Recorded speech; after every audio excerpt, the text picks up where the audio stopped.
കടുമാങ്ങ. ഇത് ഞങ്ങളെ വീട്ടിലുണ്ടാക്കുന്ന സ്റ്റൈലാണ് കേട്ടോ.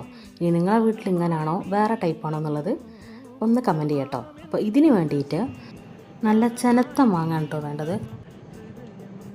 മാങ്ങ ഈ പരുവം മുറിച്ചതിന് ശേഷം അതിലേക്ക് ആവശ്യത്തിന് വാളം പുളിയുടെ വെള്ളം ചേർക്കുക.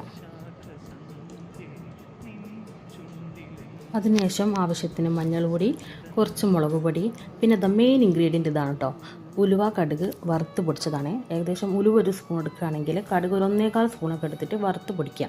ആ പൊടിയാണ് ഇതിൽ ചേർക്കുന്നത്. പിന്നെ ആവശ്യത്തിനുള്ള ഉപ്പ്, പിന്നെ അല്പം ശർക്കര പൊടി കേട്ടോ. ഇതൊന്നും സ്കിപ്പ് ചെയ്യരുത്. ഇതൊന്ന് നന്നായിട്ട് മിക്സ് ചെയ്തെടുക്കുക. ഞാനെടുത്ത ചട്ടി അല്പം ചെറുതായി പോയി, അതിൻ്റെ ചെറിയൊരു പ്രശ്നമുണ്ട്. ഇനി പ്രത്യേകിച്ചൊന്നുമില്ല. ഇനി നന്നായി ഇത് വേവിച്ച് വറ്റിച്ചെടുക്കുക. ഇടയ്ക്കൊന്ന് തുറന്ന് ഇളക്കി അതുപോലെ വേവിച്ചെടുക്കുക. ഇത് നന്നായി വെന്തതിന് ശേഷം അല്പം വെളിച്ചെണ്ണയിലേക്ക് കടുകും ഉലുവയും താളിച്ച് നമുക്ക് ചേർക്കാം.